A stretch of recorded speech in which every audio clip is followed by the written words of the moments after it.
I'm pretty sure I mentioned these Berry Wood Pacific Cutlery Company folders when I was doing the video on the Berry Wood Mark II a couple weeks ago. These were done back in the late 80s.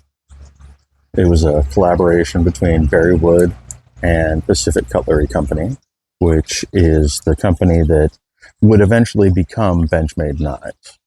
But back in the 80s, they were operating under the Pacific Cutlery Company name. It's his swing lock folder in some sweet investment cast stainless handles. Really, really clean, pocket-friendly design. These are great little EDC folders. They made a few thousand of these, I believe. This version with the satin finish blade, I believe, was the first 1,500 or so. And then they switched to, I believe they switched to burger grinders and started doing a high polish blade for the second batch of 2,500. And then there were some really fancy ones, I think, or fancier ones, somewhat custom versions that Berry did for A.G. Russell. There was a small batch of those that are marked with his patent and his logo, but they do not have the PCC logo inside the handle. I was doing a little research on these this morning and came across mention of those. That was actually the first time I had heard anything about the A.G. Russell special versions. But yeah, they made a bunch of these, which means they're relatively inexpensive. I want to say these were like $40 when they originally came out for sale back in the late 80s. Nowadays, you can pick one up for between 100 and 200, depending on the condition. I typically see them go in that kind of range.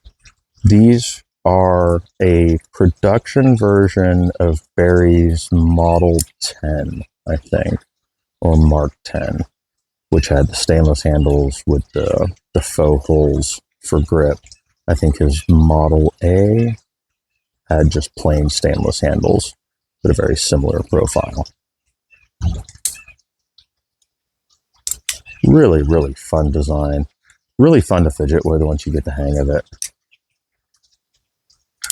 These do have the same spring washer in the pivot that I mentioned on the Berry Wood Custom that I did a couple of weeks ago. So it does eliminate the rattle that you would get when these wear in if you didn't have some sort of tension mechanism in the pivot. Yeah, if you're looking for a fun little watch pocket weird folder, definitely track one of these down. I think the actual PCC model number was like 983, but it's not actually marked on the knife. So nobody really references that when they put these up for sale. Typically, they're just posted up as a PCC or Pacific Cutlery Berry Wood swing lock. So that's probably what you're going to want to Google if you want to track one of these down. So yeah, been a little bit over a year since I had this out. Figured I'd break it out and let you guys see it. Hope you guys enjoyed it, and I will catch you guys tomorrow. Hope you have a good day.